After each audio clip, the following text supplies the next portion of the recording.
Welcome to the Senate Agriculture and Consumer Affairs Committee meeting.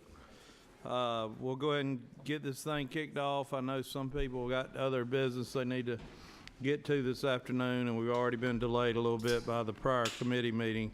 We've got two bills we're going to hear today. Senate Bill 396 from Senator Goodman and Senate Bill 371 that I authored. On Senate Bill 371, it's going to be a hearing only. We need to just learn a little bit more about this issue before we can move forward on that. If I can, could I call on our Vice Chairman to give us a quick invocation before we get started? Let's pray. Dear Heavenly Father, we just want to thank you for the shower of blessings you gave us today. Dear Lord, we just thank you for another beautiful day. Dear Lord, give us the wisdom and knowledge we need to make the right decisions for the great people of the great state of Georgia. Dear Heavenly Father, be with our families that we're away from them. Dear Lord, give us safe travel this evening. And dear Heavenly Father, we love you and we need you. Forgive us our sins and thank you for our wonderful blessings in your name's sake. Amen. Thank you. All right. I think there's sign-up sheets on the table if anybody wants to testify on either Senate Bill 396 or 371. Please sign up so we don't miss you. Before we get started with our business, I do want to call on Alex Bradford with Georgia Farm Bureau to make a quick announcement. Just kind of speak loud. Just wanted to be sure everybody realizes Farm Bureau Day at Capitol is next Tuesday, so we have about 600 folks coming up. Likely somebody for everybody's district. Down at Freight Depot, lunch will start at noon, and the program at 12:30. So hope to see you all there. Thank you, Alex. And just as another reminder, I announced it on the Senate floor. Friday of next week, I think it's the 11th, is going to be John Bullock Day in the Senate, and bring it. Wear your blue jeans if you'd like. Those of you that were on the livestock showing team this past year, you're encouraged to wear your belt buckle, your championship belt buckle too. That day we're going to have a special presentation. All right. Last committee meeting I failed to introduce my administrative assistant. She's fairly new to my office, but doing a great job. Kai is here with us, and if you need anything, raise your hand, Kai, so they know. All right. Y'all get in touch with Kai, and she'll be glad to try to help you. All right, Senator Goodman, are you ready? Yes, sir. All right, the floor is yours, and you can do it from your seat or from up there, whichever you prefer. If it's okay with What mic number are you? 3? If it's okay with you, Mr. Chairman, I'll just do it from my seat. Yes, sir. Okay. So I'm excited to present this bill. I was asked to serve on a committee that Senator Harold Jones chaired about food insecurity. Senator Freddie Powell Sims was on that committee with us, as well as Billy Hickman, Steve Gooch. I'm trying to think who else was on it, but we met in Augusta, we met down in Valdosta, we met in Atlanta, and you know, food insecurity is a problem across the country and across the state. And being a farmer, I really appreciate what this bill has done. This bill's got broad bipartisan support. I think out of 56 state senators, we had 52 co-sponsors on this bill. Basically what it does is, the bill is called the Georgia Grown Farm to Food Bank Program, and there was a similar some similar legislation that created a way to do what this has done back in 1998, but it was never funded. And so what we've done is gone back in and changed the legislation a little bit. We've got it funded, and what it's going to do is it's going to allow the money that is being contributed to the budget is going to be administered through the Georgia Department of Agriculture. But farmers who have surplus, or if they have maybe, for put an example, I'm a blueberry farmer, as y'all know, and so I get a a hailstorm that comes through. And you know, the fruit is still great, but it's no longer USDA number 1. It becomes USDA number 2. And the retailers also often, more times than not, do not want USDA number 2. No, there's nothing wrong with it. My mother gets it and carries it around South Georgia and delivers it to everybody in the world. You know what I mean? When these farmers pick this crop, and so when you have a pallet of blueberries delivered, it's got 144 boxes on it and 12 clamshells in each box. You know, the folks that are doing the quality assurance, they'll go through and they'll check 3 clamshells to a pallet. That's for 1,100 pounds of blueberries. And so it gets rejected. You know, the farmer quits picking. What this is going to do, it's going to enable the farmer to be compensated at a rate which is going to be input cost plus half of appreciation. So it's going to be less than what the farmer would get from the wholesale market, but at the same time, it's going to allow farmers like to be able to keep harvesting, basically, as long as they've can at least recoup some. As we all know what the margins are in production agriculture, we'll be able to recoup some of it, and it'll go to the needy. Every bit of the funding is going to go to buying produce. That's one thing about it in this legislation. It's not, it can't go to administration costs and that kind of thing. Another thing that it's going to do is it's going to allow the ratio, when you look at TFAP, which is the money that food banks, the program that food banks get money to administer food to the needy, this money that's going into the budget is going to also go in to help with the ratio of the amount of federal dollars we get. So it not only is the state investment, but it's going to increase the federal investment as well. Trying to think if there's anything else that I could tell you about it. I'm excited about it. I think it's going to help our farmers. I think it could help. I think it's going to help those that are food insecure across the state. I'll be glad to entertain any questions. Anything that I have. All right. Thank you, Senator. Who's going to administer this? Is the Georgia Department of Agriculture? The Georgia Department of Agriculture, and they'll work with our local food banks. So, and the food banks will work in conjunction with the farmers, and the negotiation between the farmer and the food bank will take place at that level. But it'll be the Department of Agriculture that will administer the program down to the food banks, but the food banks themselves will be negotiating with the farmers. I think it's going to be a good program, especially for rural Georgia, but also when you consider the fact that 40% of the food that's grown is never consumed, and that's not to the farmer's fault. That's not anyone's fault. It's just the way that it is. I think it's going to create a program where we can, help those that are food insecure and also help our farmers at the same time. And to put it in perspective, say if I'm selling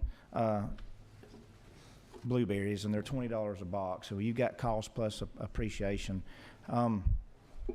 If I've got picking, packing, sales commissions, and all that stuff, that'll cost me about $10 a box. I've got $10 left to grow it, make tractor payments, fertilizer payments, everything else. Well, if I get a pallet or two rejected, I'm going to have to quit picking. I mean, it's just, you can't afford to lose that kind of money. If you've got a program like this that we can go through with our farmers, and they can at least get back the cost of the picking and the packing and the sales commissions, it'll keep them harvesting, and it'll put this food into the hands of those that need it. And it could possibly get them past the point, if there's a certain timeline while a storm came through or something happened, if they could maybe get one pick and pass them and be able to keep picking, they'll be able to keep harvesting and then get back into the retail market as well. All right. We've got a question. Chairman Harper.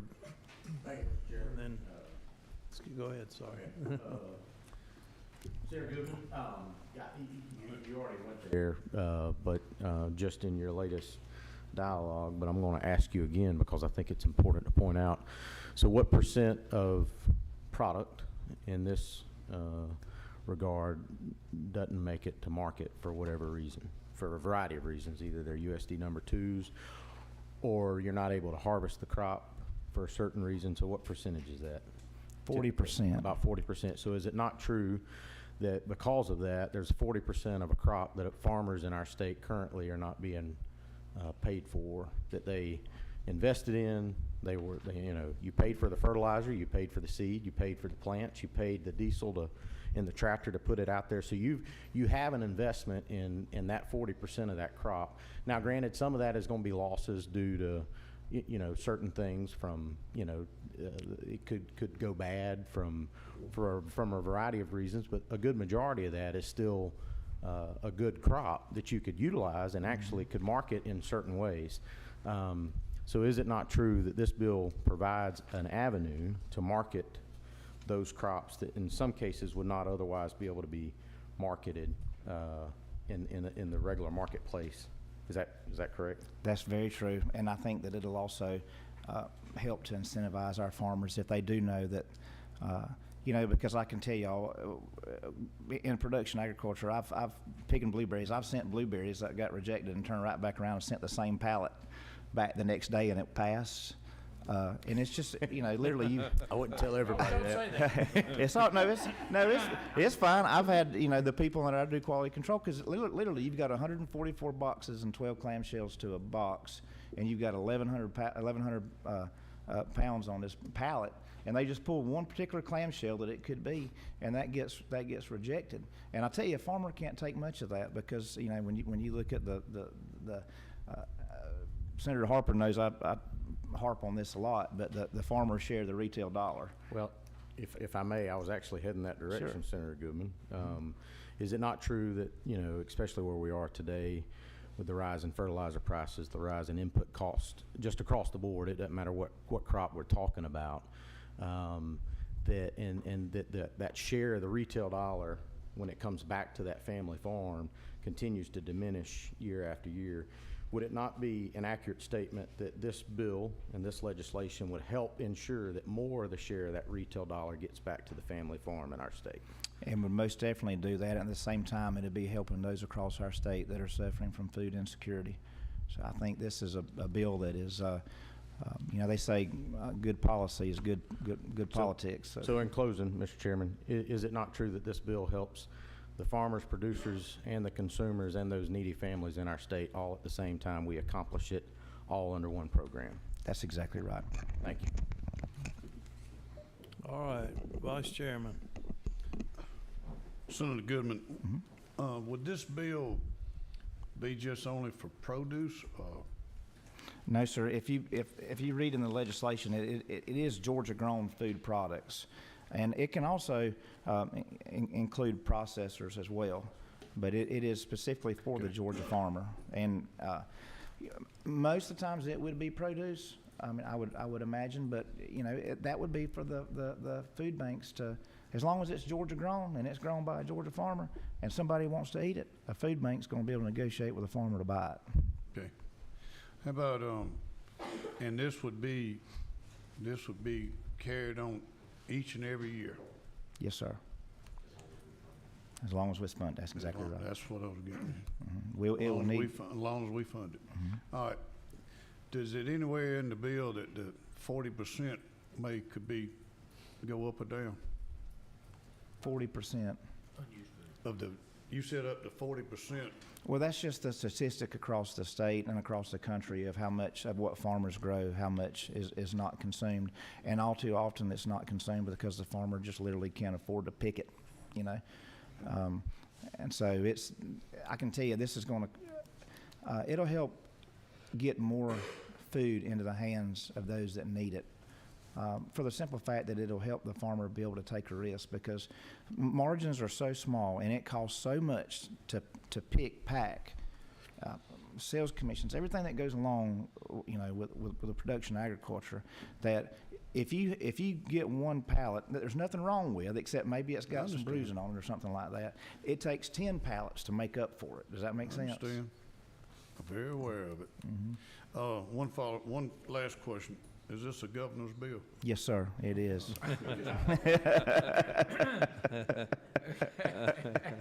and Senator, I will say too that this bill has 52 co-sponsors out of 56 state senators. Yeah, so let's beat it to death. All right, Senator Jackson. Senator Goodman for bringing this. Can you just, I don't know enough about this to understand, what is the plus 1/2 of projected appreciation cost? So can you break it down to me real simple?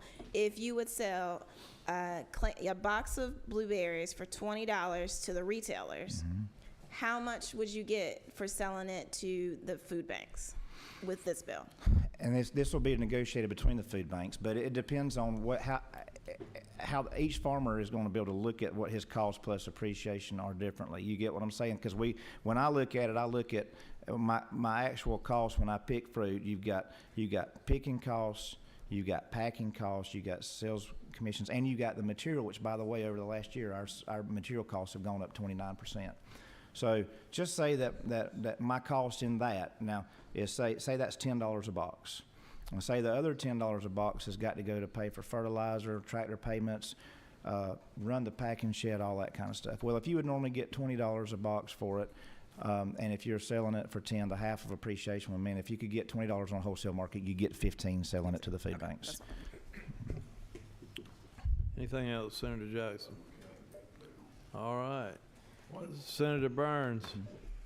One point of clarification. First of all, I appreciate the Senator bringing the bill, and I certainly support it. Explain the addition of the processor to this bill and the fact that the processor now would be an eligible entity. Is that correct? Yes, sir. That's correct. But they would be processing Georgia-grown products. Is that correct? That's correct. Thank you for clarification. All right, who's mic for? Senator Ramon? Thank you. I guess I'm not going to ask which four senator didn't sign this bill anyway. Thank you for bringing up this bill. I think this is a great bill, going to help for the farmers and Georgia folks. But thank you for the study committee that you all did.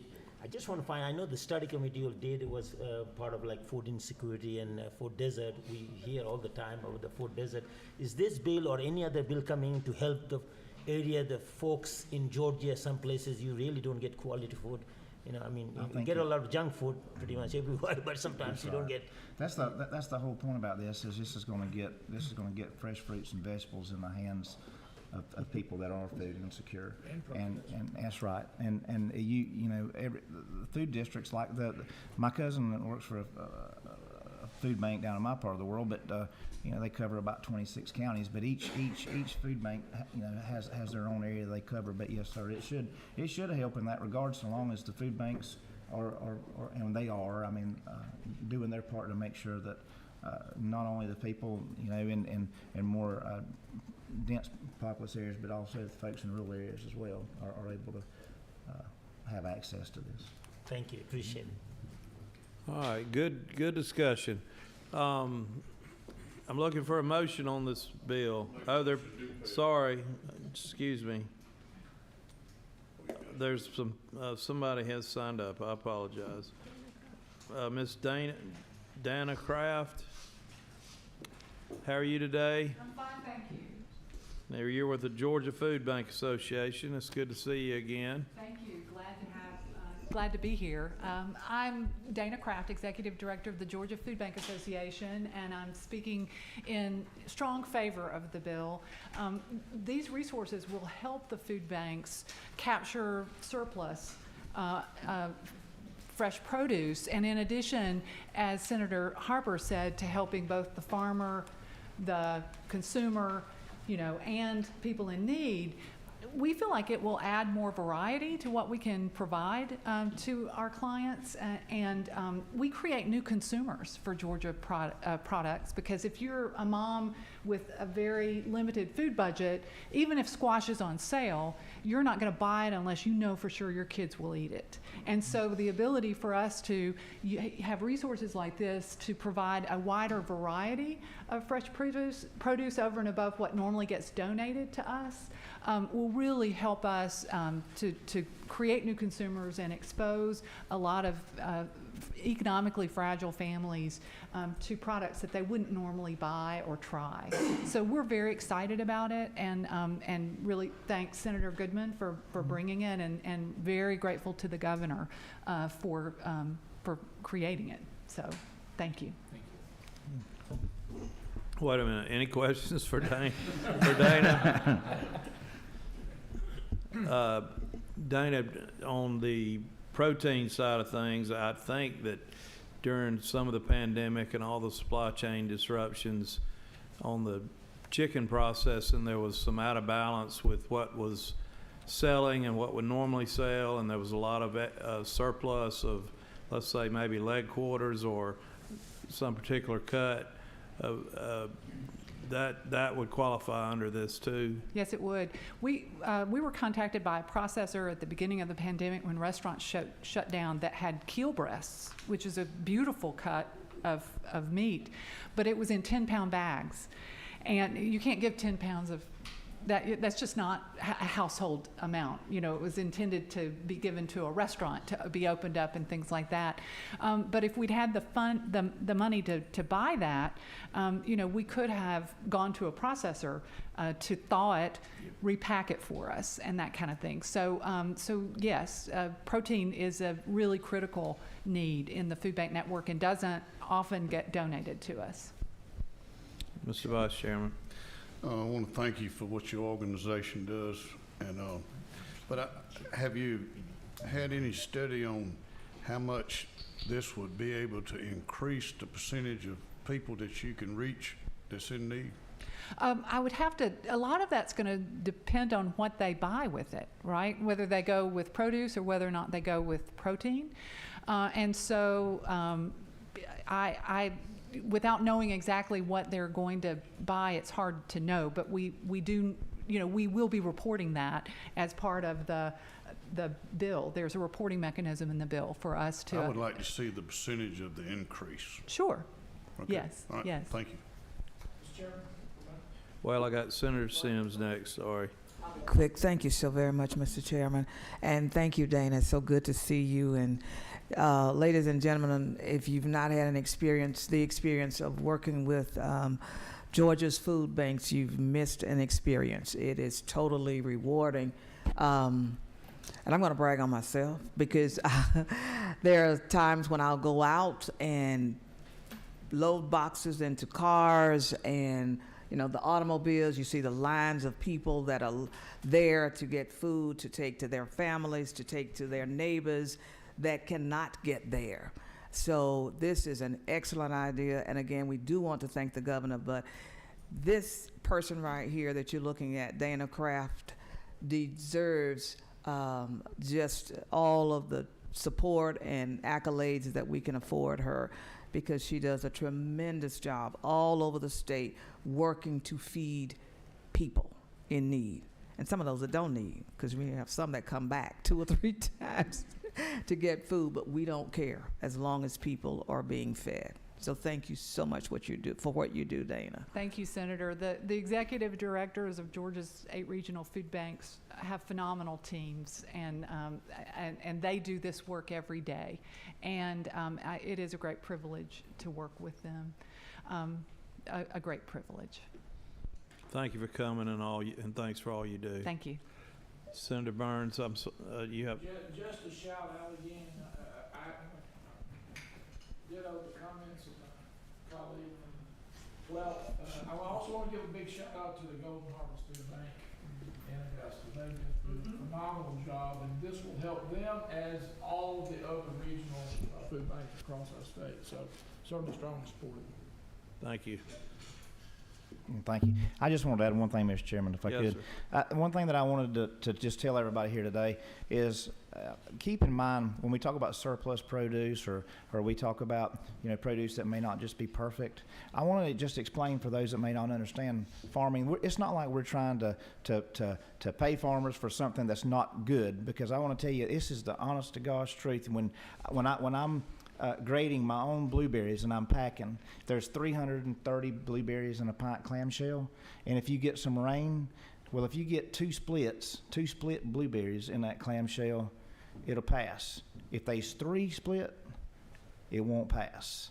This is the same produce and the same food products that I feed my family, and there's nothing wrong with it. The bottom line is farmers grow things sometimes, and if it can't sit in the cooler for 2 to 3 weeks and make it to the grocery store and still look perfect, it's hard for the farmer to sell. And this creates a mechanism to help the farmer and help the food insecure in this state. Thank you, Mr. Chairman. Thank you. Senator Sims, unless this is really, really pressing, let's move on. Okay. I'm sorry. But here again, just as you're saying, this is a win-win, not only for those individuals in the state of Georgia that need additional support, but for our farmers as well. And I really, really wanted to say that.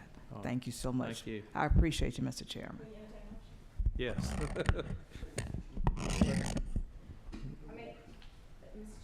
Mr. Chairman, I make a motion to pass. Second. Got a motion to do pass, Senator Jackson, a second, Senator Harper. Any further discussion?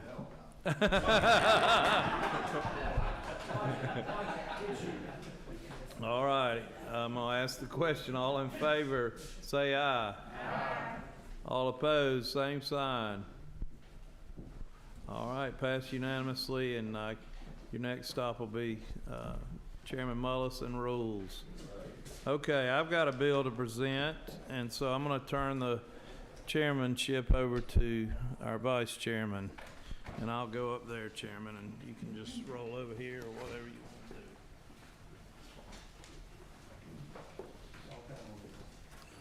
to do. She was the only one.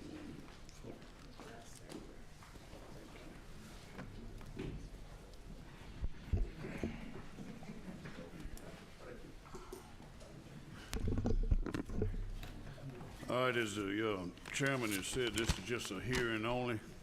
So at this time, Senator Walker, Senator Chairman, you're working off of LC 280372. That's correct, yes, sir. Thank you.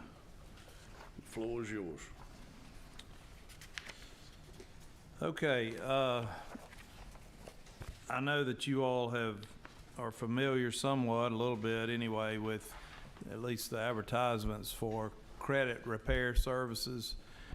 And it was news to me, but evidently in Georgia, since maybe the 70s or 80s, it has been illegal for a for-profit credit repair service to operate in Georgia. It had to be a nonprofit.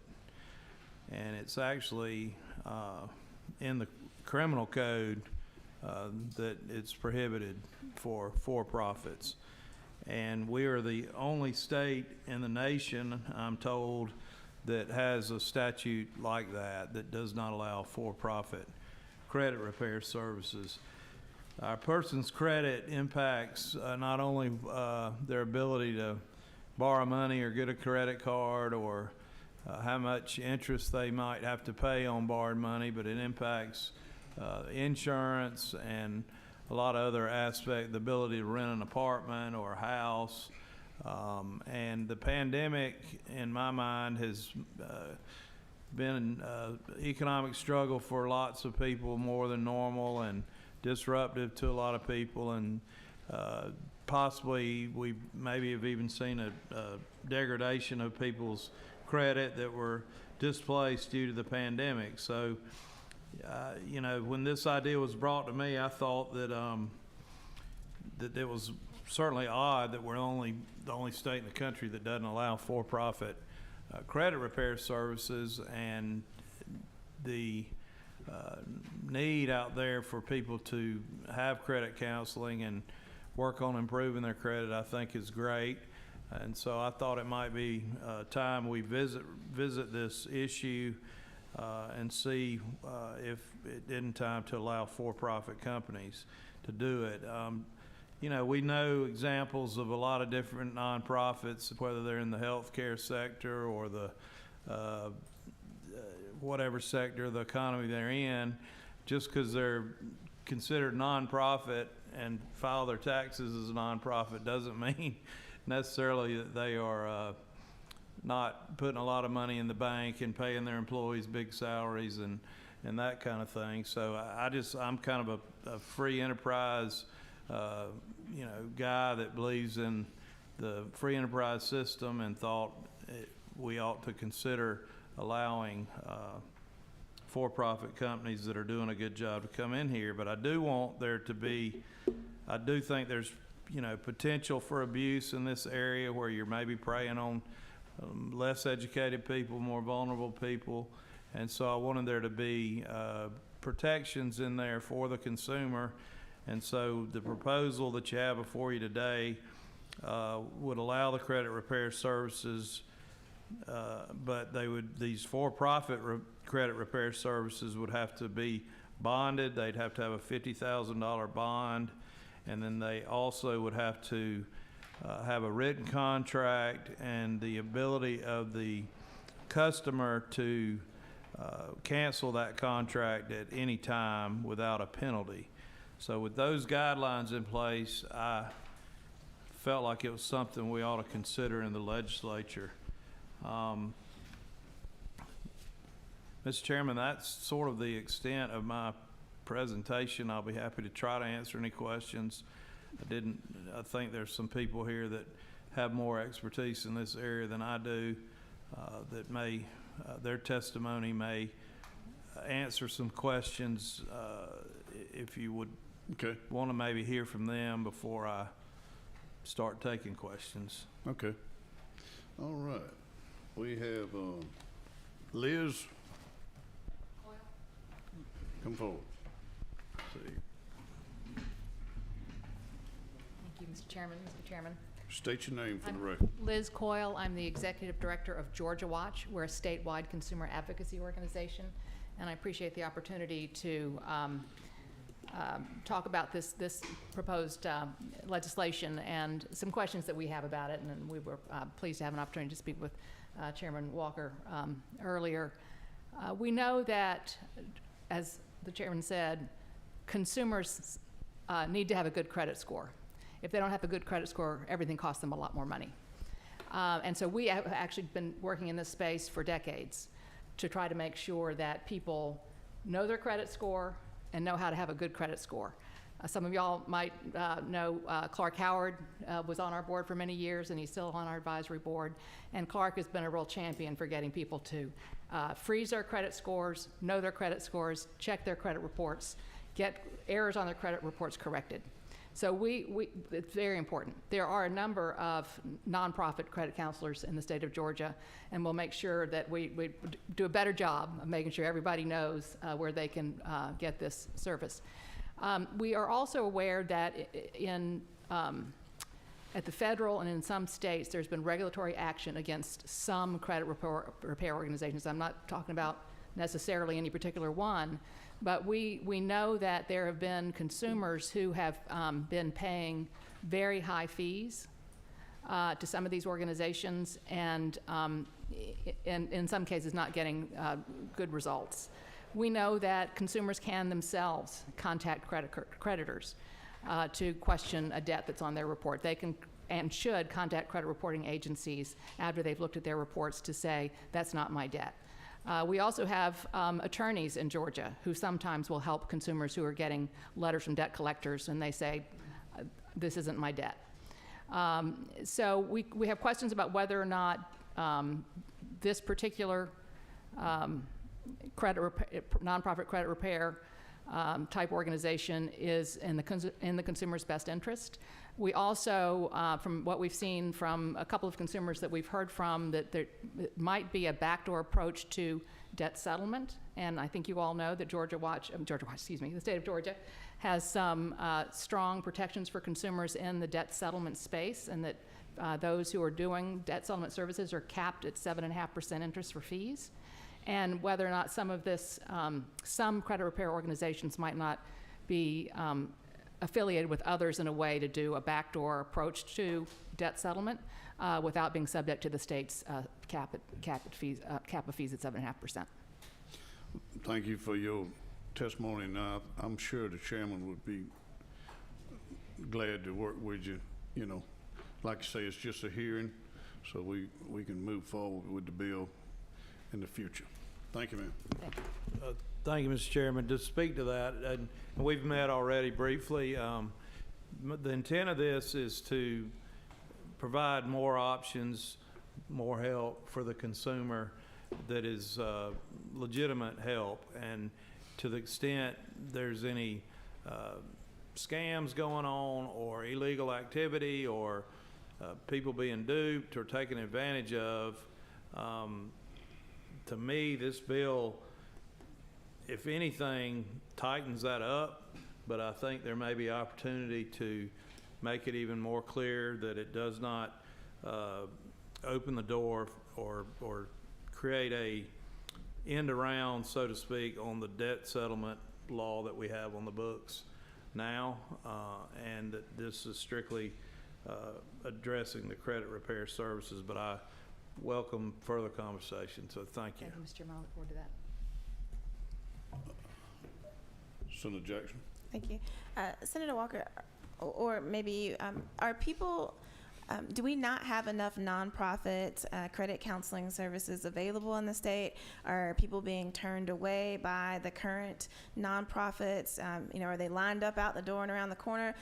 Just to help me understand, is there a dearth of resources, nonprofit resources, available in the state already? I think it might vary depending on what part of the state you're in. Miss Lisa, Liz informed me that the United Way provides debt counseling services. I had no idea of that. I wonder if the consumers in my part of the state know that. But so I don't know. I don't know the answer to that. I do know that there's lots of advertising for credit, what I'd consider credit repair services, and I suspect most of those are for profit. And I sort of suspect they're just, to the extent they're operating in Georgia, and they're violating the law, nobody's prosecuting that. But I don't have any real data, and I've asked Liz to help me find out how broad the nonprofit services are as far as all over the state. And she mentioned Clark Howard. Certainly I know who Clark Howard is. I've listened to him and read some of his articles. But in Middle Georgia, and even in South Georgia, or anyway, where I live, people probably don't know, most people don't even know who Clark Howard is. So there might be an education component to this too, but I'm wanting to kind of flush out, is there any problems with this? If not, can we move forward? Do we need to tighten it up? Are there additional guardrails we need to consider? So my understanding is that we have nonprofit credit counseling services that counsel people on how credit works, how they can rebuild their credit in ways that are legal and not whatever. Whereas credit repair services just, if they even do the job, they just get rid of the errors on your report, but they don't do any actual counseling. They don't actually teach people, here's how you prevent this in the future, here's how you make a budget that you can live within, and that type of work. And so if we were going to move forward, which I inherently think there's a lot of problems with this, but I would be very interested and invested in making sure that these places provide actual counseling, or our friends in Middle Georgia and South Georgia are just going to end up in the same exact place because they haven't actually learned any of the Clark Howard strategies, for instance. And so I would be very, very interested in making sure that there was a true counseling component to any of this that was happening. Thank you, Senator. I think there's, like anything else, there's good and bad actors.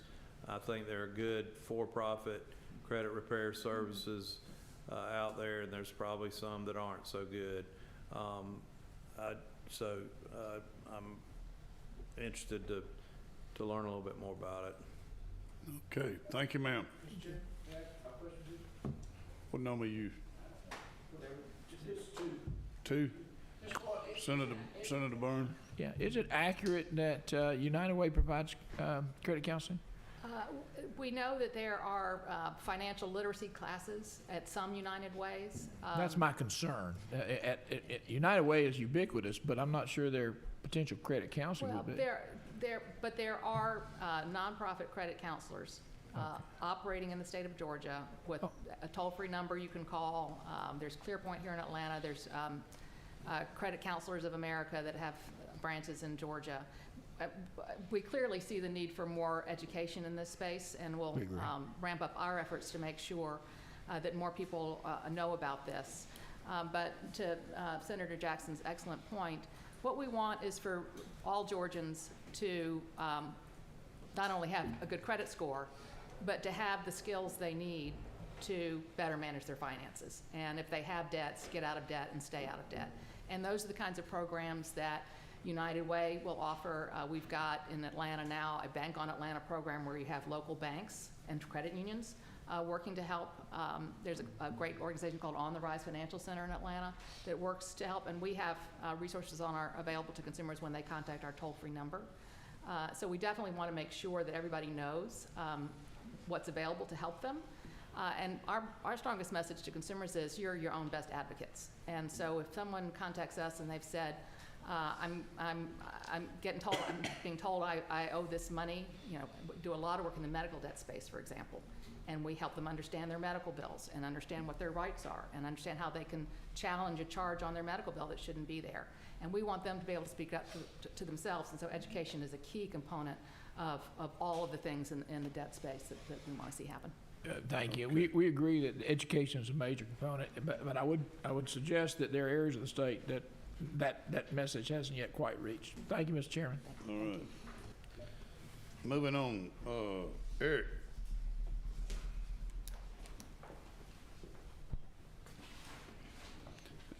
Eric, just try to be as brief as you can, because we're approaching the oysters. This is Savannah. I don't want to stand in between anyone and their oysters. Okay. Chair, members of the committee, my name is Eric Camrath. I'm speaking today on behalf of Progression in favor of Senate Bill 371. I appreciate the opportunity for allowing me to be here and to speak today. I'll note that Progression is a national provider of credit repair services, operates in nearly 40 states. Our support for this legislation comes from a simple core belief, and that belief is that Georgians should have the ability to seek third-party assistance when they're looking to navigate the credit reporting system. I'd like to clarify that the services that we're talking about today are related to items that appear on a credit report, not about amounts owed, not about payment plans. So in terms of the debt settlement issue, that's not something that we do, nor do we believe it's covered by the legislation. But if there were need for clarification on that topic, we would have no opposition to make that clarification. As mentioned by the Senator, Georgia is the only state that criminalizes this kind of work. The challenge from our perspective is that means Georgians don't have as many options as are available as people who live in other states. And those complications that consumers face can relate to medical debt, they can relate to military service, they can relate to student lending, identity theft, bad record keeping. All of those are drivers of credit reporting problems. And in many instances, we find consumers in other states are confused about what's on their credit reports. I don't know how many of you frequently check your credit reports, but they can be confusing, and then they're a little bit intimidated by the system that they face because they're not sure exactly what to do, what their rights are, and what actions are even available to them. And so because of that, that leads to some economic detriment for the people of Georgia because they end up, as has been stated, pay more for housing or transportation or credit cards, or have difficulty finding employment or a place to live. So Senate Bill 371 allows Georgians to seek help from parties who first explain their services and associated costs in writing. They don't obligate Georgians to a long-term contract, so that's something that's explicit in the legislation. There's an immediate right of cancellation within the first 5 days with no obligation, and then there's also an ongoing right to cancellation, so no obligation for long-term contracts for people. And there's also the ability, or the requirement rather, that a bond be posted so that there's an additional protection for someone who ends up violating the statute. With that, we urge the committee to vote favorably, although I understand that's not going to happen today, on Senate Bill 371. And again, I would pledge our support to the extent that there are needed clarifications. We'll be happy to support those. Thank you, Eric. Appreciate it. Mr. Chairman? Mr. Chairman, Eric, I think when we spoke about this, you had maybe some statistics on Georgia and how we compared as far as credit scores, and we were pretty low, which also made me think that maybe we were underserved in this area, and that the states that have allowed free enterprise to provide assistance to consumers had fared better with their credit scores. Yeah, that is correct. Georgia in particular is significantly lower than average with respect to credit scores. Okay. Senator Jackson? Thank you for your testimony. Can you tell me what is the average cost per month to a consumer who uses your services that you have? Yeah, I can talk to our services and maybe benchmark them a little bit. I think we're more typical than not, but there are certainly some that would charge less, and there are definitely some that would charge more. Typically for us, think on the order of $100, maybe $150 a month, depending on the particular needs of a consumer. There are, again, depending on needs, there are lower cost services. Some people are more interested in just the status quo. They're happy with where they are, but they want information and education to be able to stay where they are. Those services tend to be much less expensive. And so you might see something as low as $20 a month. And so is it true that the services that a credit repair company provides could be done by the consumer without a third party? Yeah, absolutely. Yep, that is absolutely true. And in fact, it's one of the common criticisms that we receive is that we're not doing anything for anyone that they can't theoretically do themselves. There are some difficulties that consumers run into. There's misinformation, and often they don't understand their rights. But yeah, in fact, we tell consumers that in our contract with them, that they can do this work on their own if they so choose. The purpose of this bill would be to not force them into that, but to give them another alternative, a for-profit alternative. Sure. And are you familiar with the Federal Trade Commission's Consumer Credit Protection Act? Yes. So, yes, I thought you would be. I didn't want to ask this of the chairman. So the Consumer Credit Protection Act has some very specific guidelines as it relates to what can be what must be contained in a contract. This bill that we have as it's currently configured does not comply with the Credit Repair Organizations Act. That's right. And so it doesn't comply, so that raises some concerns for me, and I would like to have an explanation as to why we are not meeting the federal standards. So the federal legislation actually came into being after most state legislation, and what the federal government did was they set a floor of requirements that apply to everyone, and then allow states to build on that floor. So regardless of whether those specific provisions appear in Georgia's statute, those would apply to any business that was doing credit repair work. So the floor, which would include a length of time that the services will be provided, would automatically happen even though it's not written in the contract that you all have spelled out here in this bill? That's correct. Okay. There are other provisions like when you can charge fees, the requirements of information that needs to be provided. Yes, all of those.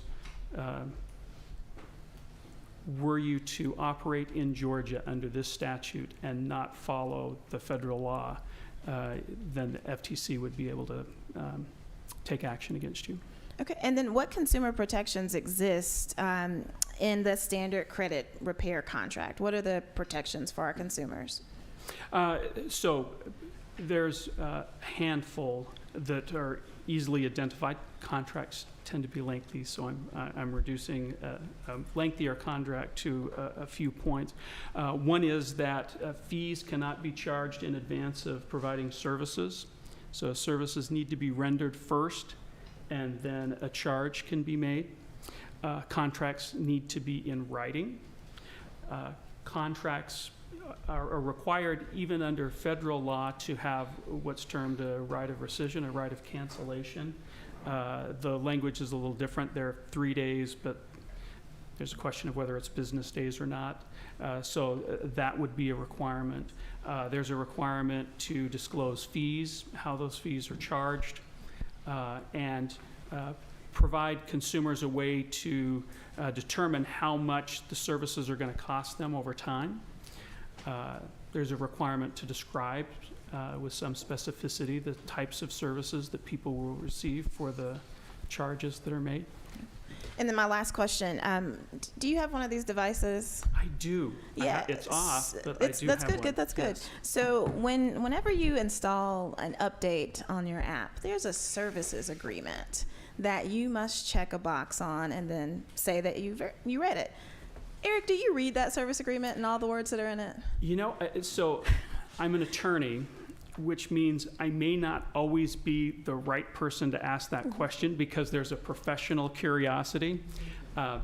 So I will say at least that there are times that I do not read the content of that contract. Right, and so you're dealing with people who already are undereducated as it relates to credit scores. Most of them are coming to a credit repair place because they need help and they're desperate. So it just, I think that the likelihood of them reading through what you already described as a lengthy contract is extraordinarily low. And so that gives me grave concern when it comes to entering into this work when, in fact, isn't it true, to make it a question, they could receive these services from a nonprofit organization or even do them themselves? Sure. Two observations that I would make.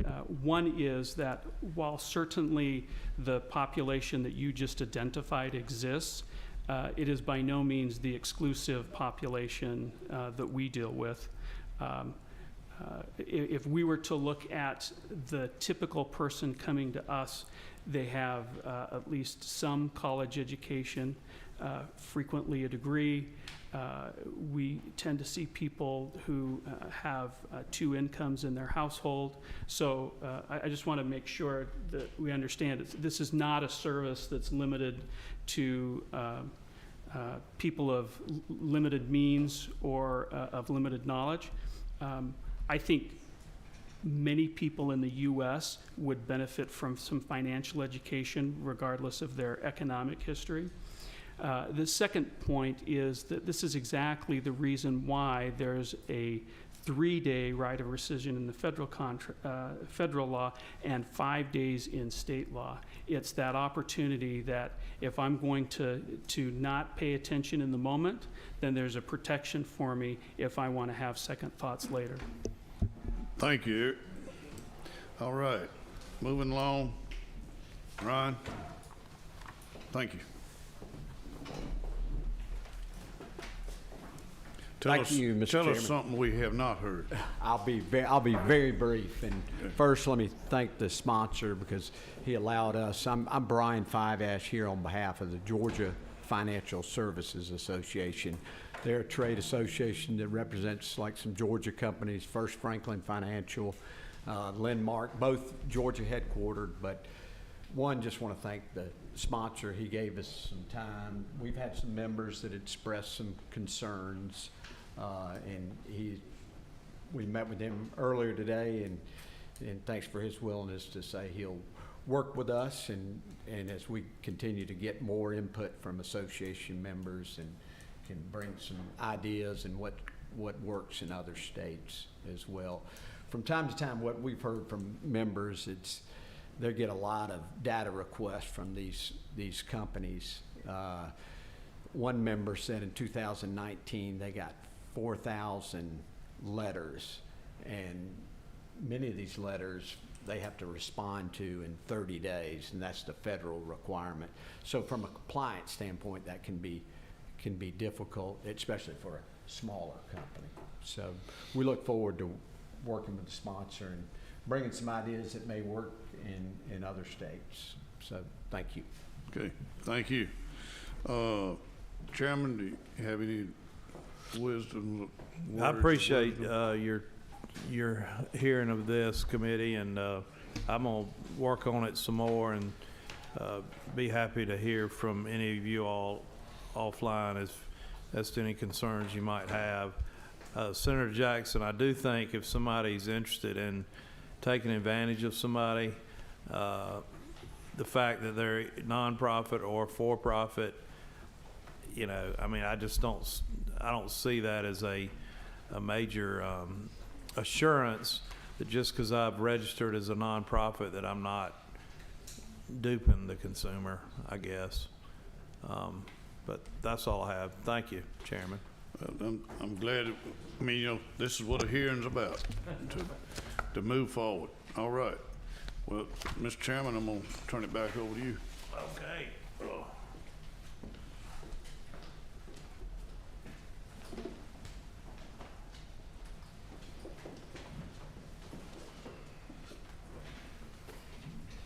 All right. Thank you all for your patience, and I hope everybody has safe travels. Those of you that are going home this afternoon traveling, and have a great weekend. And the meeting is adjourned. Thank you.